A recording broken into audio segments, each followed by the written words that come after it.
Hola, hola, buenos días, bienvenidos a su iglesia Vida Nueva para el Mundo, Acapulco. Estamos transmitiendo acá desde este bello puerto y vamos a dar un fuerte aplauso a las redes sociales. Bienvenidos, gracias a Dios que dispone su corazón y que nos da este instrumento de las redes sociales y el internet, ¿verdad? Con el cual podemos llegar hasta ustedes. Bueno, pues en este día vamos a llevar una conferencia bastante interesante, pero antes de comenzar, quiero pedirte un favor, ayúdame a orar y vamos a poner este tiempo en manos del Señor, ¿vale? Vamos a orar. Dios bendito, gracias te damos por permitirnos, Señor, estar aquí, abrir tu palabra, contemplar tus maravillas. Dios, te pedimos que tú abras nuestro entendimiento, Señor, que podamos ser expuestos a tu palabra y que tu palabra nos dé luz para seguir caminando, Padre, como tú quieres, que nuestro entendimiento siga siendo renovado y que saliendo de aquí, Señor, pongamos todo en obra para tu gloria y tu honra. Pon de nuevo en mi boca, papá, que sea siempre tu Espíritu Santo el que hable, siempre tu palabra, y que toda la gloria sea para ti. En el nombre de Jesús, amén. Amén. Pues vamos a comenzar, y el día de hoy traigo un título de esta conferencia que se llama El verano está cerca. Y sí, ¿verdad? Se siente el calorcito del verano, ya estamos sudando un buen. Bueno, esto es bien importante, el verano está cerca y el día de hoy nos toca hablar un poquito de la profecía, ¿sí? Esto se va a poner bien bueno porque primero que nada debemos entender que la profecía, hermanos y amigos que nos visitan y nos ven ahí en las redes sociales, no está hecha, ni su intención o propósito es satisfacer nuestras curiosidades carnales por saber el futuro.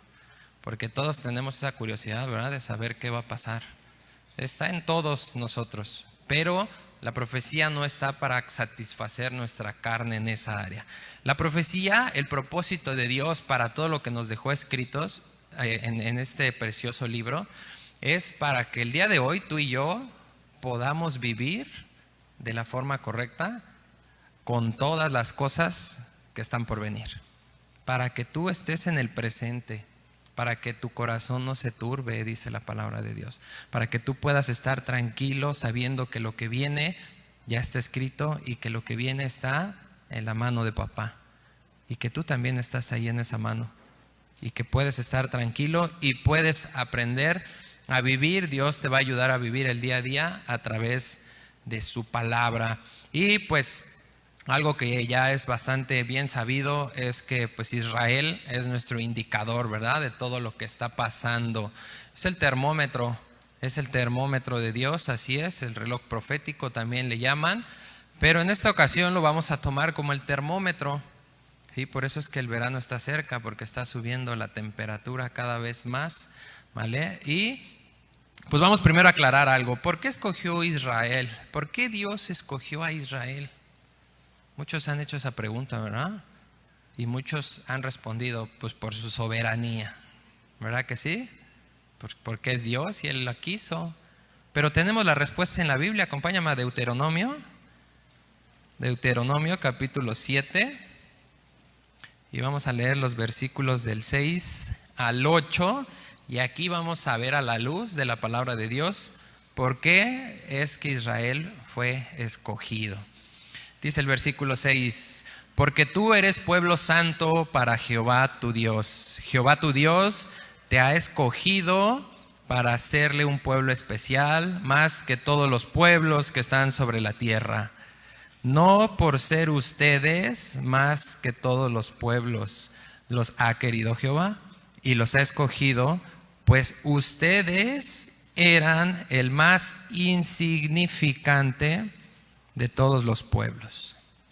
Ok, bueno, aquí tenemos esta parte. Vamos aquí, y ahorita vamos al 8. Aquí tenemos, pues empieza bien hermoso, ¿verdad? Que Jehová los escogió, que son pueblo especial, y bueno, pues que a todo dar, ¿verdad? Y podemos ver esa parte reflejada en muchas de las actitudes de los judíos, ¿no? Por los cuales también pues se han ganado el desprecio, por esa soberbia que llegan a tener, ¿no? Por esa prepotencia que llegan a presentar en muchas ocasiones. Pero Dios nos da la primera razón por las cuales lo escogió. Versículo 7 dice: no porque sean más que todos, sino porque eran el más que insignificante de todos.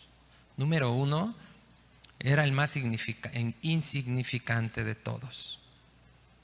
Esa es una de las razones por las cuales Dios lo escogió, porque era el más insignificante de todos. Y el versículo 8, ¿qué nos dice? Ahí nos va a dar otra razón. Dice: sino por cuanto Jehová los amó y quiso guardar el juramento que juró a sus padres, les ha sacado Jehová con mano poderosa y los ha rescatado de servidumbre, de la mano de Faraón, rey de Egipto. Ok, la segunda razón es por amor, porque los amó. ¿Y los amó por ser pueblo? No, los amó, y ese amor es fruto del amor de los patriarcas, del amor a los padres de Israel, a Abraham, a Isaac y a Jacob. Y porque les hizo una promesa, y Dios es fiel y se va a cumplir esa promesa. Y por eso es que Israel es el pueblo escogido de Dios. No es nada más por su soberanía. Tiene que ver su soberanía, claro, pero tenemos razones claras y específicas para dar una buena respuesta cuando me digan: ¿por qué Israel? Bueno, pues porque era el más insignificante. Como si lo vemos ahorita en el mapa, sigue siendo chiquitito, ¿verdad? Y Dios los sigue amando y no los ha dejado de amar, ¿vale? Entonces, esto es importante. Y ya que tenemos esta perspectiva, pues podemos ver aquí algo muy, muy importante. ¿Esto quiere decir que nosotros como iglesia somos mejores que ellos, como pueblo? ¿Seremos mejores que ellos? Porque ellos son insignificantes. Y nada más por Abraham, Isaac y Jacob los ama Dios. Podríamos pensar así, ¿verdad? Pero ¿qué pasa con nosotros como iglesia? Bueno, acompáñame a Romanos primero, Romanos 3. Ahí en Romanos 3 vamos a ver primero algo que nos quiere aclarar el apóstol Pablo. Romanos 3, versículo 9. Va a poner primero esto en equilibrio. Dice así: ¿qué pues? ¿Somos nosotros mejores que ellos? En ninguna manera. Pues ya hemos acusado a judíos y a gentiles que todos están bajo pecado. Primero, número uno, ¿Israel rechazó a Dios? Sí. ¿Israel fue desobediente a Dios? Sí. ¿Israel nada más tomaba el favor de Dios? Sí. Igual que tú y yo lo hemos hecho. ¿O alguien podría aventar la primera piedra? También nosotros lo hacemos, ¿verdad? ¿Por qué? Porque todos estamos bajo pecado. Todos. No hay uno solo que no esté bajo pecado. ¿Sí? Entonces, en esa parte ya vimos que no somos superiores. No somos superiores a ellos. Por eso nos deja claro el apóstol Pablo. Y ahora vamos a ver qué dice de la iglesia. ¿Por qué escogió a la iglesia? Primera de Corintios, acompáñame a Primera de Corintios, capítulo 1. Y vamos a leer del 26 al 29. Ya vimos que somos iguales, que espiritualmente pues estábamos muertos, tanto ellos como nosotros. Y ahora vamos a ver por qué razón escogió a la iglesia. Versículo 26, 1 Corintios 1. Pues miren, hermanos, su vocación, que no son muchos sabios, según la carne, ni muchos poderosos, ni muchos nobles, sino que lo necio del mundo escogió Dios para avergonzar a los sabios, y lo débil del mundo escogió Dios para avergonzar a lo fuerte. Y lo vil del mundo y lo menospreciado escogió Dios, y lo que no es, para deshacer lo que es. ¿Sí? ¿Y esto con qué fin? Versículo 29. A fin de que nadie, ni judíos ni gentiles, se jacte en su presencia. ¿Ok? Entonces, tú y yo estamos en las mismas condiciones que el pueblo de Dios. En las mismas. De lo vil y menospreciado. Por gracia somos salvos, y esto es don de Dios. ¿Para qué? Para que nadie se gloríe, ¿verdad? Está escrito ahí en Efesios. Entonces tú y yo estamos en la misma condición. No tenemos ninguna ventaja sobre Israel.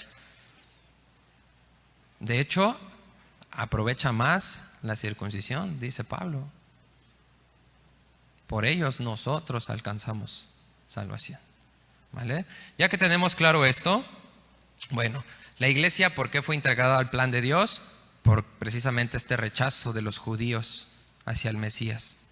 Porque los judíos desde que llegaron rechazaron al Mesías. Ellos esperaban a un rey victorioso que así como llegara los librara, ¿verdad? De ahí del imperio romano y de todos sus enemigos, y que vivieran ya felices y contentos por la eternidad.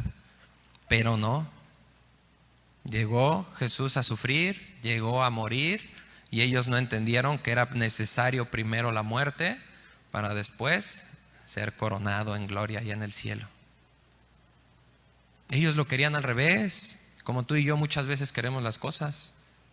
Queremos primero que rápido Dios nos responda, ¿verdad? Queremos rápido la necesidad que tenemos, que se cubra, que Dios dé, que Dios provea, y ya después que Dios obre en mi vida. ¿Verdad que sí? Todos hemos hecho esto, todos hemos puesto los ojos antes en nosotros, y ya una vez que arregle lo mío, pues ya entonces sí ya veo qué hago con Dios, ¿no? No es así, esto no es así. Nadie es indispensable, ni ellos, por eso están en la banca, ni nosotros. Por eso también la palabra dice que hasta las piedras predicarían. Nadie es indispensable en la obra de Dios. Es Dios quien la sostiene, es Dios quien la edifica, y es Dios quien va a seguir haciendo su voluntad. Entonces nosotros, ¿qué tenemos que hacer? Pues vivir agradecidos y gozosos porque alcanzamos esa salvación, porque alcanzamos esa misericordia, y porque hoy estamos aquí escuchando la palabra, porque hoy estamos siendo transformados, y por todo lo que Dios nos está enseñando. Ahora, ¿qué pasa con Israel? ¿Cuál es la diferencia de Israel? ¿Por qué vemos tantas cosas en Israel? ¿Por qué hay tantas cosas impresionantes en este pueblo? La inteligencia, la estrategia, su forma de pensar, su cultura, sus tradiciones. ¿Por qué marca la diferencia en el mundo? Bueno, es muy sencillo, porque a diferencia de las demás naciones que fueron fundadas por seres humanos, Israel es una nación fundada por Dios. Es Dios mismo quien lo fundó. Génesis 12, del 1 al 3, habla con Abraham y le dice: de ti haré una nación grande. ¿Quién hizo esa nación? Dios, utilizando al Padre de la fe. Israel no fue fundada por el cura Miguel Hidalgo como nosotros, ¿verdad? No, Israel fue fundada directamente por Dios. Por eso es que tiene todas estas características y cualidades que vemos y nos sorprende. Y actualmente podemos ver toda la guerra que está llevando, ¿verdad? Y hace unos días también se acaba de firmar un convenio para ya quitar a Benjamín Netanyahu, primer ministro de Israel. Y se aliaron dos judíos con un árabe para hacer una coalición y para que los árabes empiecen a tener más influencia en el gobierno y en la política de Israel. Mis hermanos, se está poniendo dura la cosa. El termómetro está subiendo de temperatura. ¿Y quién es Palestina? ¿Por qué está peleando con Palestina? ¿Sí has escuchado que estuvo peleando, que hace unos días estuvo una guerra muy fuerte con Palestina, o tampoco? No habías escuchado de eso. Bueno, hace unos días, hace unas semanas empezó un conflicto durísimo con Palestina. Y pues primero vamos a ver quiénes son los palestinos.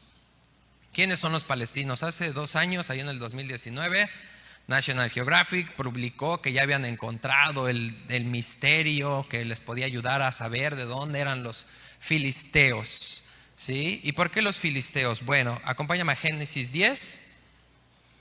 Y en Génesis 10 vamos a ver qué tienen que ver los filisteos con los palestinos. Génesis 10, versículo 6. Dice la palabra de Dios: los hijos de Cam, Cus, Mizraim, Fut y Canaán. Ok, Cam es un hijo de Noé.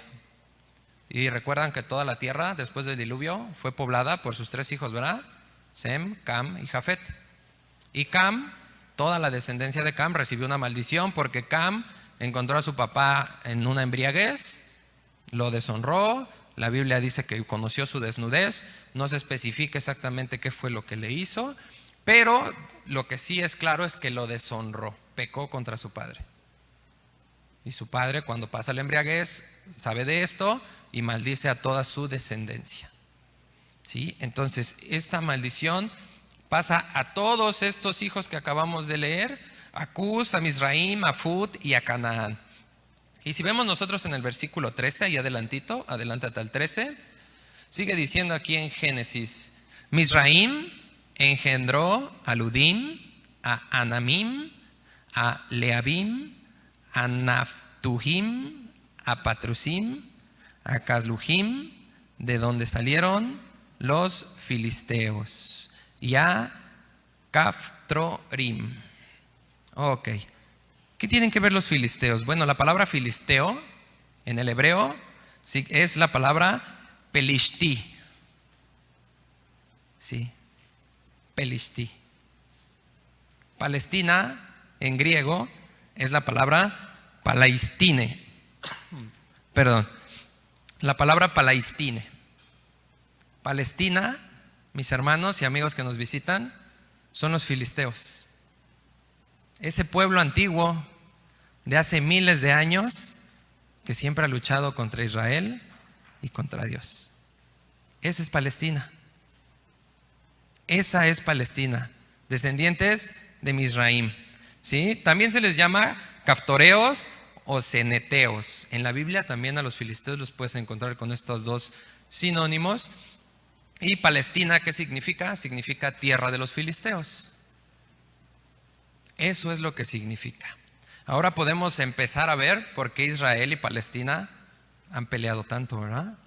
Porque no es una guerra nueva, no es una guerra que empezó apenas en 1988, cuando Yasser Arafat declara independiente el Estado palestino, que no está reconocido ante la ONU, está reconocido ante algunos países que se aliaron a ellos, pero ante la ONU oficialmente no está reconocido como un país. Y esta guerra no es nueva, esta guerra lleva miles de años. Esta guerra lleva desde Sansón. ¿Te acuerdas de Sansón? Sansón luchó contra los filisteos. Él fue el que agarró la quijada de burro y mató a miles de filisteos. Al final lo apresaron y en su último arrepentimiento derriba ahí el palacio donde estaba con todos los filisteos, matando a miles de filisteos. Y la otra guerra más grande de las que menciona la Biblia es David.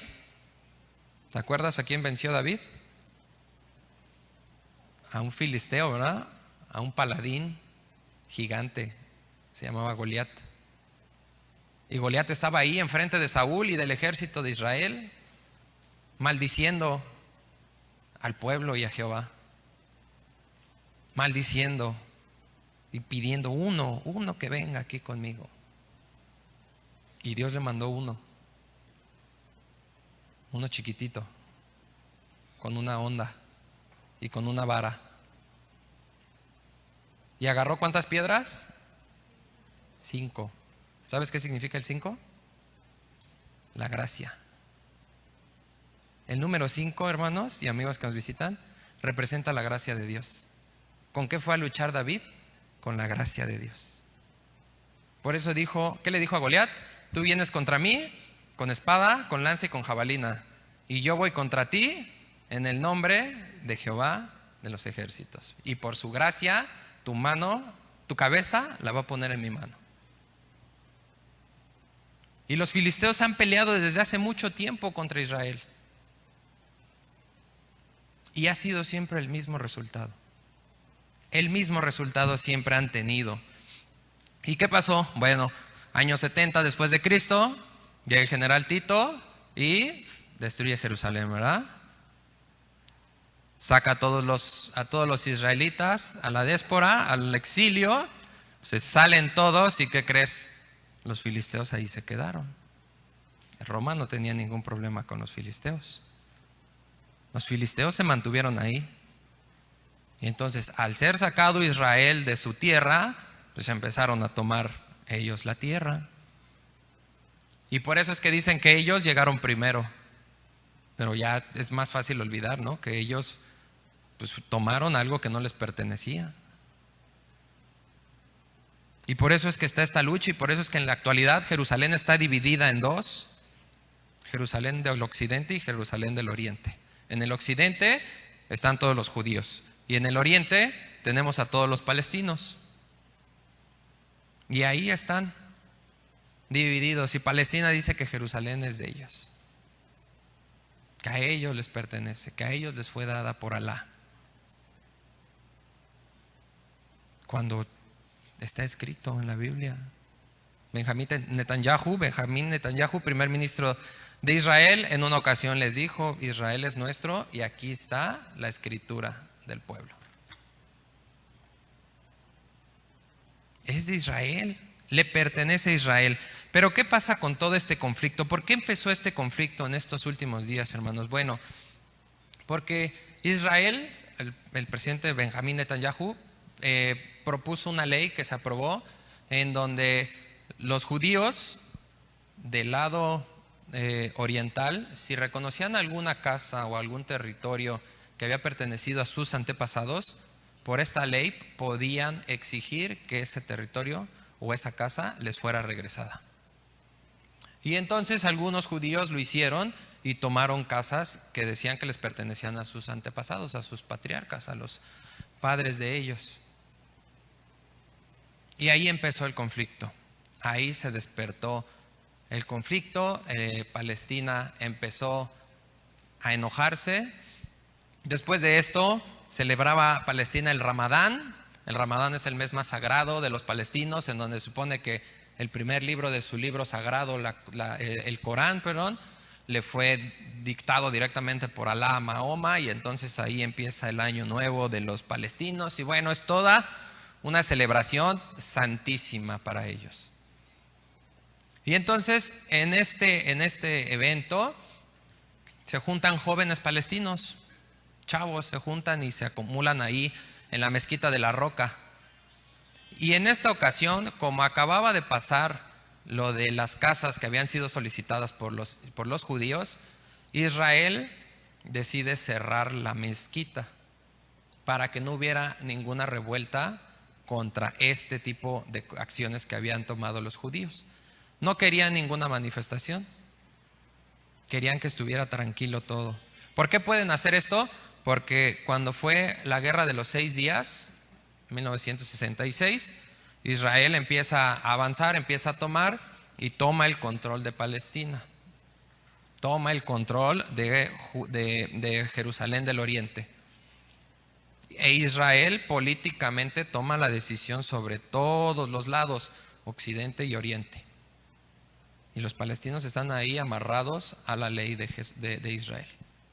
Y entonces por eso es que Israel pudo cerrar la mezquita. Y se enojaron más.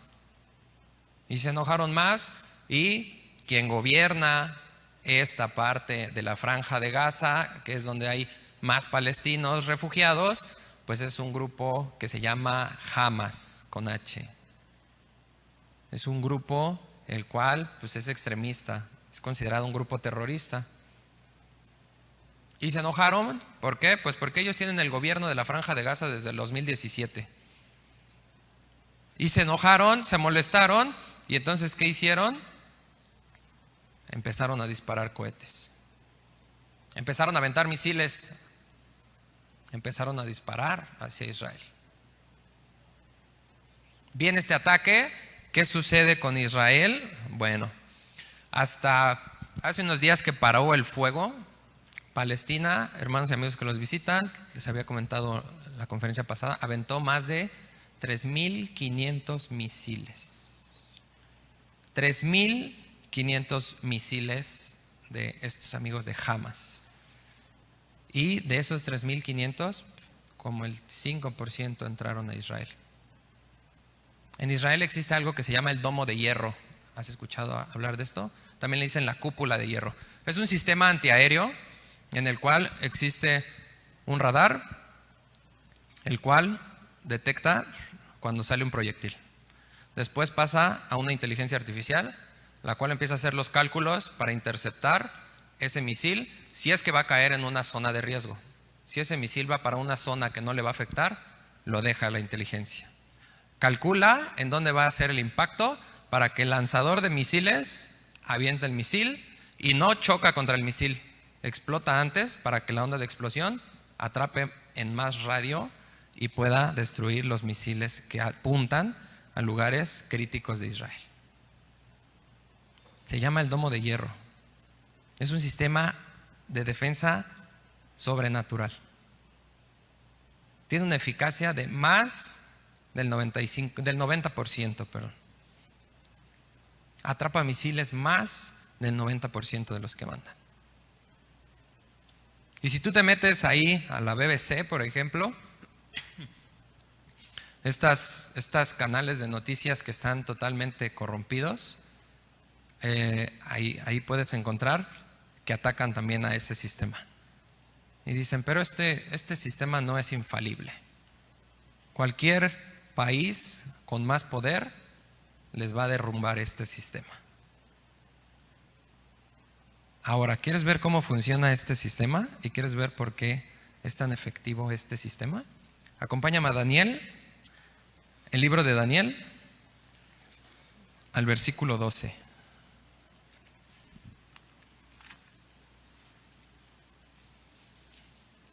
Ahí en Daniel 12 vamos a ir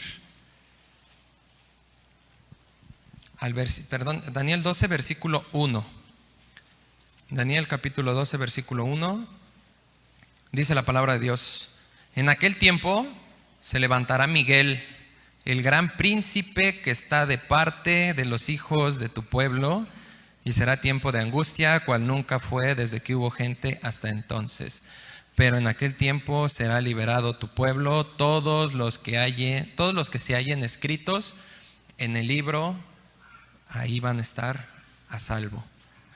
Empieza con esto que quiero explicarte primero. Habla de Miguel, ¿verdad? Es un arcángel. Es un arcángel que es de los que más se menciona en la Biblia. Se mencionan a dos por nombre, Miguel y Gabriel.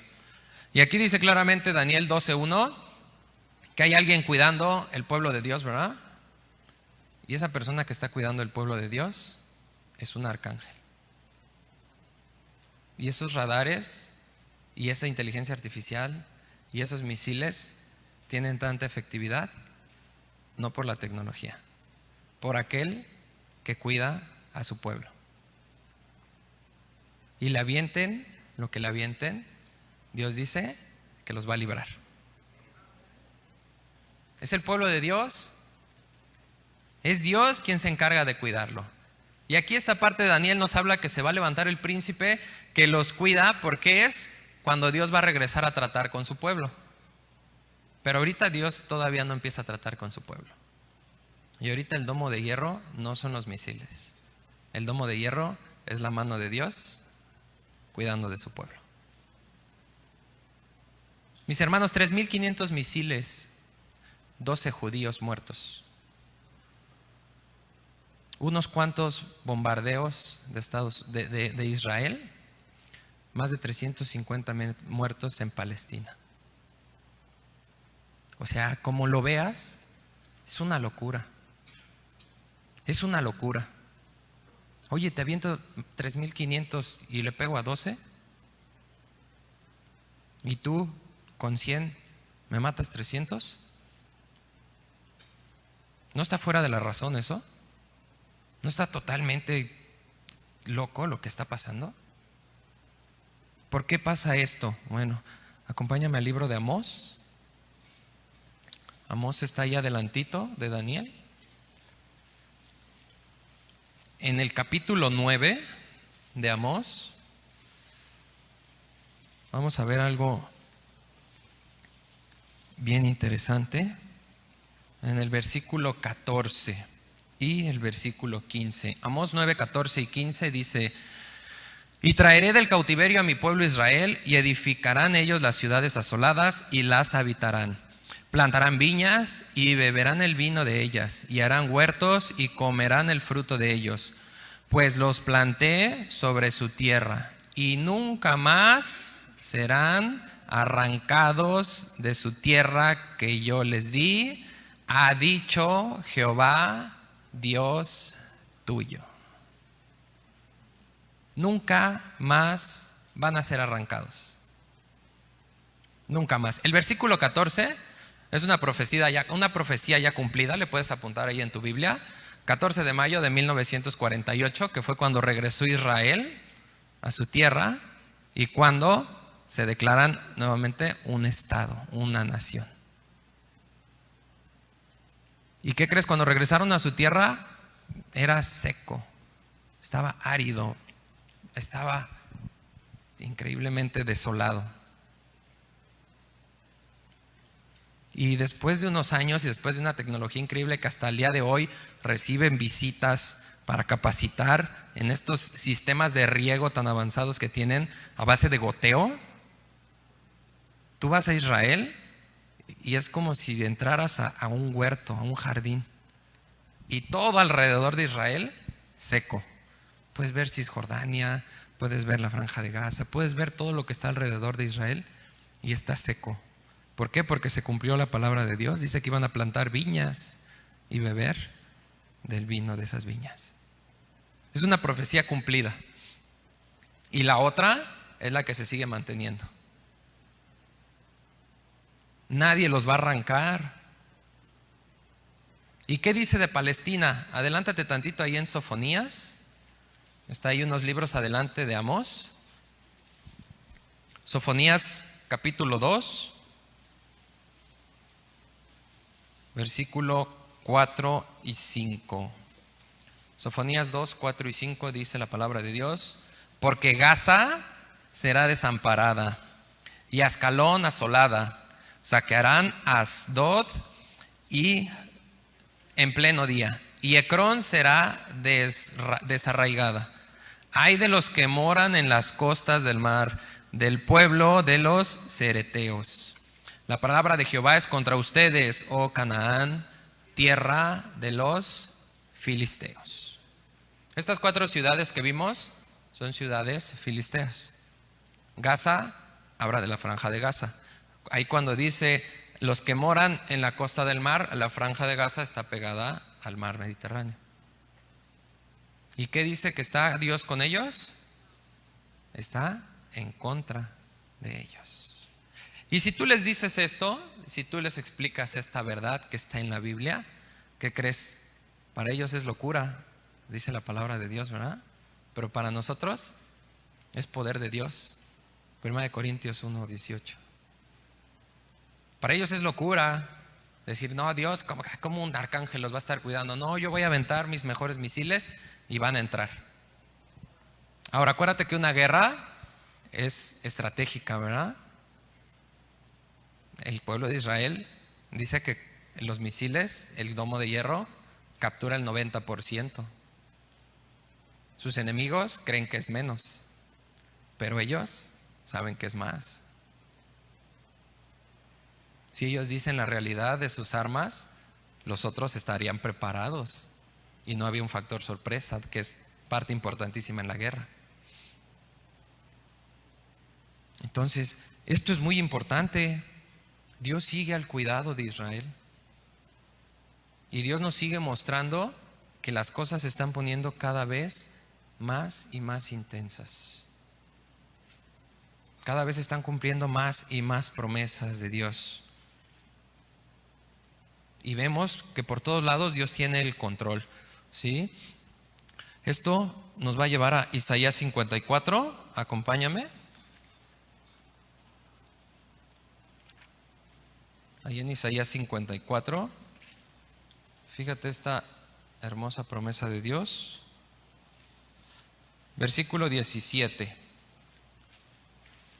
54, 17 dice así: ninguna arma forjada contra ti prosperará, y condenarás toda lengua que se levante contra ti en juicio.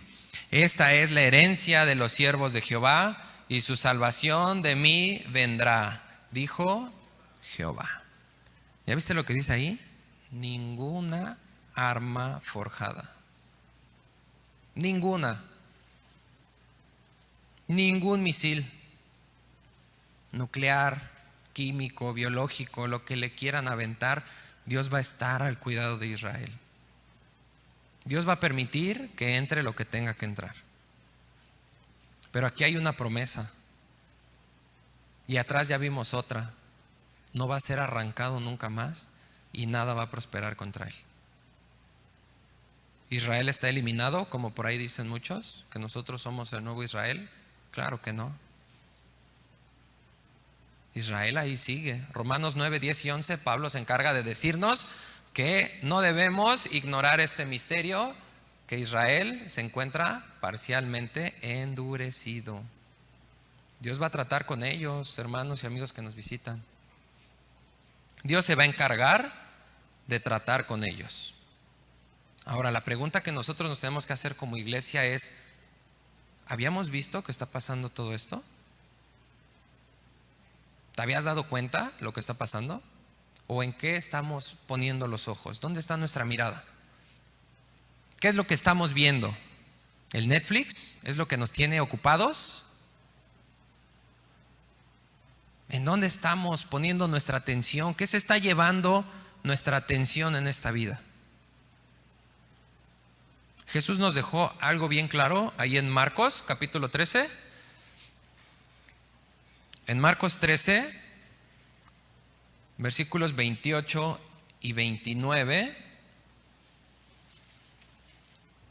de la misma boca de Jesús salió esto y nos dice: de la higuera aprendan la parábola.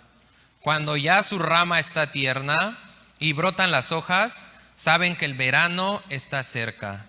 Así también ustedes, cuando vean que suceden estas cosas, conozcan que está cerca a las puertas. Aquí tenemos tú y yo un llamado. ¿En dónde debe estar nuestra atención? La higuera, mira, hay dos principales inclinaciones hacia esta parte de la higuera. Unos dicen que es simplemente una alusión a un árbol para entrar en un sentido común. La otra dice que la higuera representa a Israel. Y efectivamente, en muchas partes de la Biblia, la higuera siempre representa a Israel. Y en Israel es donde tiene que venir a trabajar Dios. Pero aun aunque fuera simplemente un llamado a estar atentos por sentido común, ¿qué dice esta parábola? Que estemos atentos a lo que está pasando alrededor. Dice: voltea a ver a la higuera. O sea, la higuera no la tienes en tu teléfono. La higuera no está en tu oficina. La higuera no está ahí nada más en tu núcleo familiar. La higuera está afuera, en el campo. ¿Y volteas a ver lo que pasa en el mundo? ¿Sabes por quién vas a votar? ¿Sabes qué hacen esas personas que se están postulando? ¿O nada más vas a ir y votar?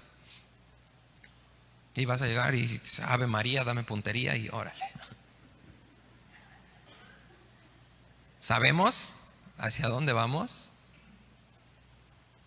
Mi hermano, mira, por naturaleza el árbol de higos, que es la higuera, en la primavera empieza a brotar las hojas, porque en verano es cuando da el fruto.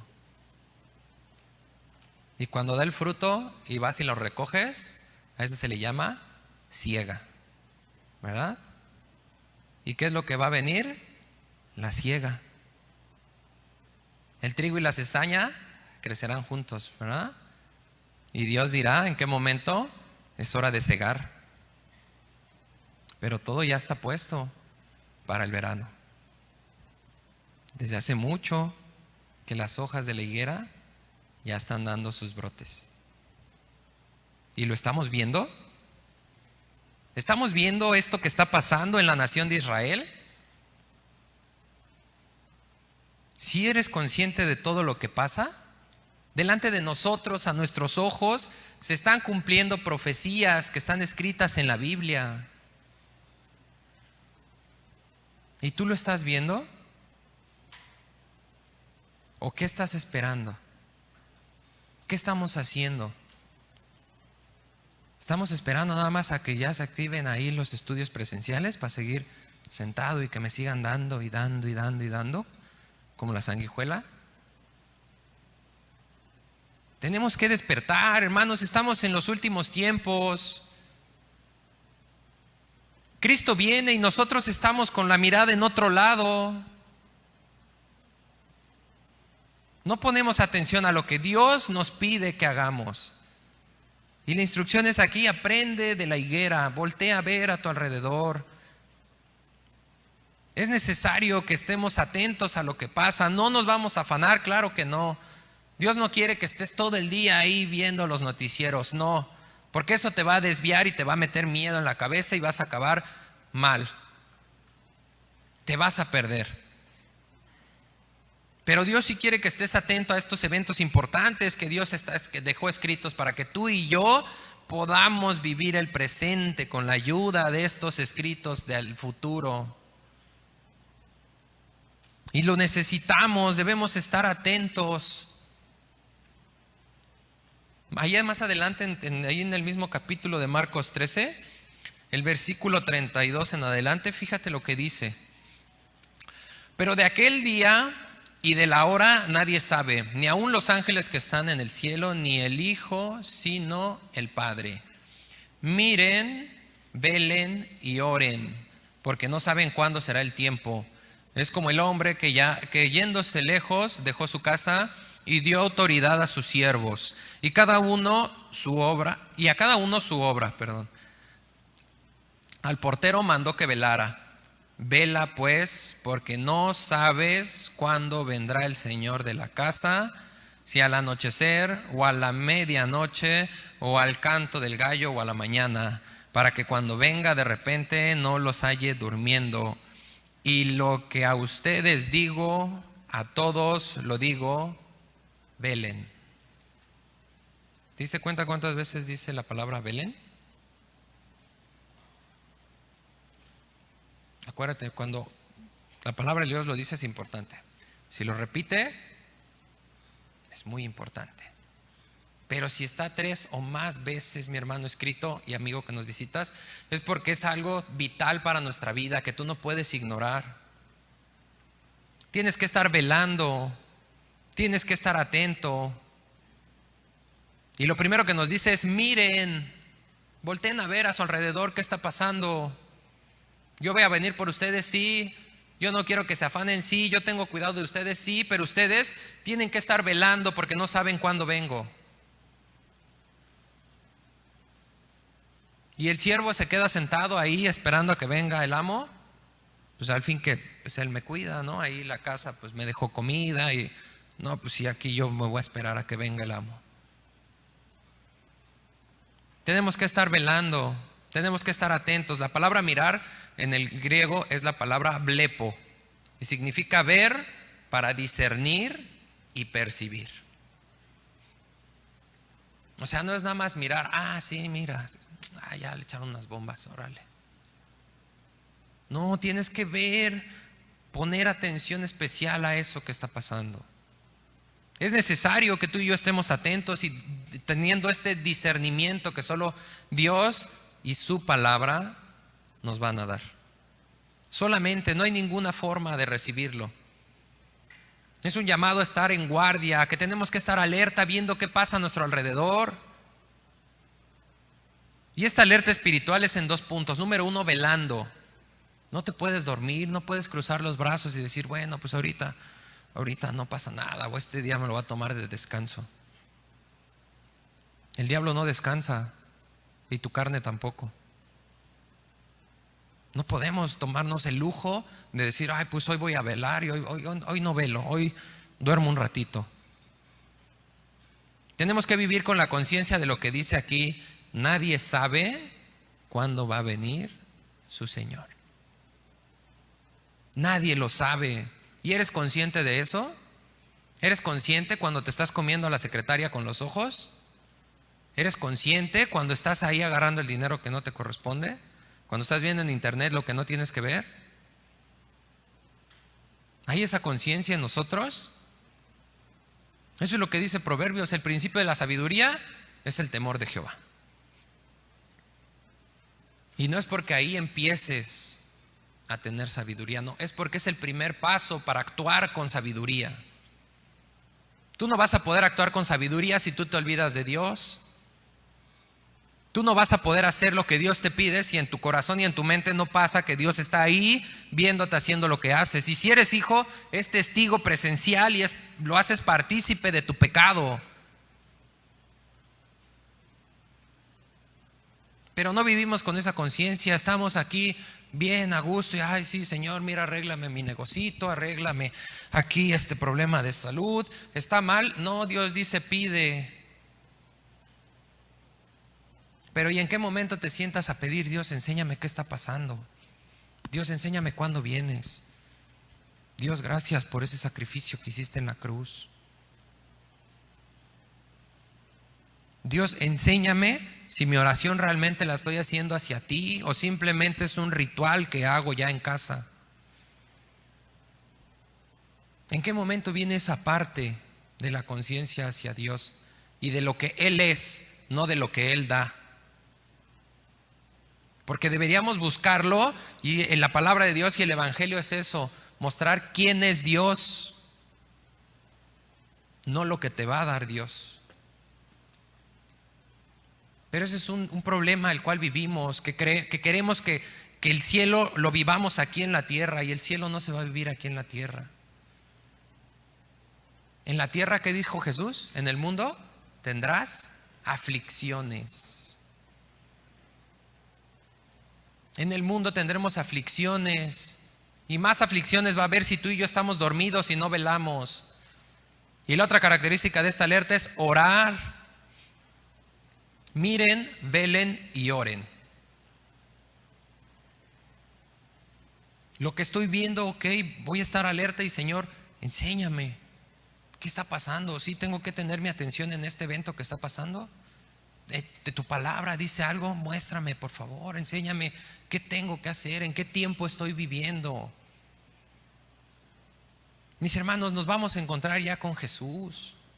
Es el evento más importante de nuestra vida como cristianos y de tu vida también, aunque no creas, porque toda rodilla se va a doblar y toda lengua va a confesar que Jesús es el Señor. Y creas o no creas, vas a doblar tus rodillas ante Jesús, y las puedes doblar y confesar que Él es tu Señor para vida eterna y salvación, o las vas a doblar y confesar para tu condenación en el infierno. Pero vas a confesar que Jesús es el Señor. ¿Y cómo te estás preparando para ese encuentro? ¿Cómo estás preparando tu vida espiritual para encontrarte con Jesús? ¿Cómo te va a encontrar? ¿Cómo vas a estar? A lo mejor muchos dicen, no, pues ahí en la tribulación ya igual y yo me arrepiento. No, espérame, en la tribulación la iglesia se va. En la tribulación no va a estar la iglesia. Y en Apocalipsis, en los sellos y en las copas, dice claramente que todos los fenómenos naturales van a matar a 2/3 de la población. Y dice claramente Apocalipsis, y nadie se va a arrepentir. Mi hermano, si aquí con aire acondicionado, en un lugar bonito, tranquilo y a gusto no vienes, ¿vas a venir cuando estén cortándole la cabeza a los cristianos? Si que te digan algo por Facebook, porque compartes un versículo, te da pena, ¿vas a poder estar enfrente de la gente confesando que eres seguidor de Cristo para que ahí seas un mártir y pierdas la vida por Cristo? Eso es lo que sigue en la tribulación. Es una persecución como nunca hubo. Y si ahorita, con tantito calor, no toleramos, no confesamos, no predicamos, no decimos muchos que somos cristianos, ¿cómo vamos a soportar esto? ¿Cómo sabemos que no va a estar en la iglesia? Bueno, en Daniel 9, que es donde se le da la profecía a Daniel de las 70 semanas de Daniel, en el versículo 24 dice claramente que la semana 70, que es la última que estamos esperando, es para Daniel y para su pueblo. Es para Israel. Y Daniel en el versículo 9, en el capítulo 9, versículo 1 en adelante, hace una oración de intercesión a Dios y pide por sus pecados y por los pecados de su pueblo, no de la iglesia. La iglesia no aparece desde Apocalipsis 4 hasta el 19. No existe la iglesia ya. Nos vamos a ir, mi hermano. ¿Y cómo te vas a ir? O más bien, ¿te vas a ir? El Espíritu da testimonio a nuestro espíritu. Y no quiere decir que, ay, sí, yo soy. Si me preguntan, ¿eres cristiano? Sí, yo soy. El Espíritu da testimonio a mi espíritu. No, porque eso es una respuesta lógica y racional, ¿verdad? Me conviene decir que sí soy cristiano. El Espíritu da testimonio a tu espíritu cómo estás viviendo, no cómo estás hablando o qué estás diciendo. Tu conducta, ¿en qué estás contemplando tu conducta? Y Dios nos da una promesa la cual confirma que tú y yo no vamos a estar aquí si es que tú decides entregar tu vida a Cristo. Y vamos a terminar con este pasaje, 1 Tesalonicenses, capítulo 4, versículos 16 y 17. Y aquí está clara la promesa de Dios de este evento. Porque el Señor mismo, con voz de mando, con voz de arcángel y con trompeta de Dios, descenderá del cielo y los muertos en Cristo resucitarán primero.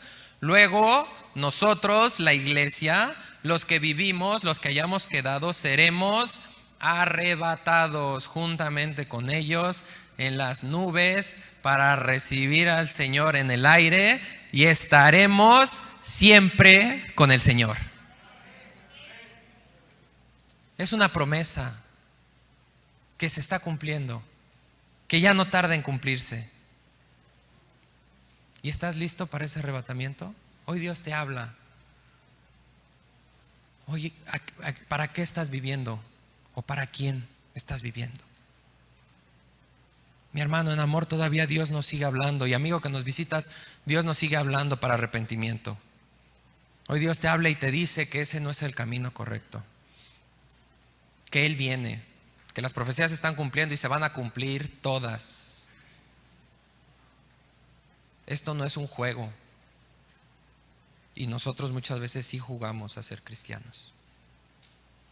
Mi hermano, es tiempo de que dejemos a un lado ese juego, de que realmente con todo tu corazón te entregues al Señor, que realmente haya esa convicción en tu vida de querer hacer tu vida útil a Dios. Si no lo conoces, este es Dios. Es Dios quien te dice que eres pecador igual que los judíos, pero que hay un hombre que murió en una cruz y que pagó por ti y llevó una vida que tú no pudiste vivir y que tomó una resurrección al tercer día para que tú participes en eso también, para que alcances esta salvación y esta vida eterna, para que te sometas a su señorío, el cual dice que es bueno, agradable y perfecto para tu vida. Y hoy Dios nos da la oportunidad de arrepentirnos, de regresar al camino, de dejar de perder el tiempo, de redimirlo y aprovecharlo, y de con todo nuestro corazón, hermanos, nos rindamos al Señor. Vamos a orar. Dios bendito, gracias Padre, gracias te damos por estas palabras que nos das, papá. Gracias por recordarnos la importancia de ver hacia el futuro, la importancia, papá, de saber quiénes somos, que nuestra vida no está en esta tierra que es pasajera, sino que a eternidad nos has llamado. Señor, en nosotros no hay nada que podamos hacer, y tú por eso, por tal amor que nos tienes, diste a tu Hijo en esa cruz por nosotros, para pagar y recibir la ira que nosotros merecíamos, para mostrarnos ese amor incomparable y para darnos hoy esta promesa, para mostrarnos que tú nos quieres a tu lado, pero que también nos quieres alerta y atentos a lo que está pasando. Que quieres un corazón entregado a ti, someternos a tu señorío. Y Padre, venimos a pedirte perdón porque no lo hemos hecho. Nos hemos olvidado de esto, papá. Lo hemos dejado de hacer. Hemos perdido la identidad, Padre, y nos hemos ocupado en las cosas del mundo. Perdónanos. Perdónanos. Estamos aquí, Señor, para pedirte y para renovar esa decisión contigo que hicimos, papá, de reconocerte como nuestro Señor y nuestro Salvador. Papá, aviva ese fuego en nosotros. Levanta y despierta tu iglesia. Permítanos estar atentos, Señor, mantenernos firmes y seguir la luz de tu verdad en el camino que tú quieres que caminemos. Y si tú no has recibido a Cristo, si tú nunca habías conocido estas palabras y hoy quieres ser parte de esta promesa y de este don de vida eterna, y también someterte a esta autoridad y reconocer que Él es el único Dios por sobre todas las cosas, hoy te invito a que hagas una oración con todo tu corazón.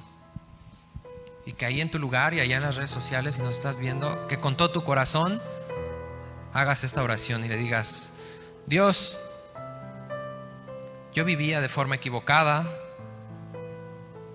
Yo hoy me doy cuenta que mi mirada estaba en todo y no sabía que lo que estaba pasando estaba escrito y que es parte del cumplimiento de tu promesa, que tú vendrás un día a esta tierra nuevamente y que vendrás por los tuyos.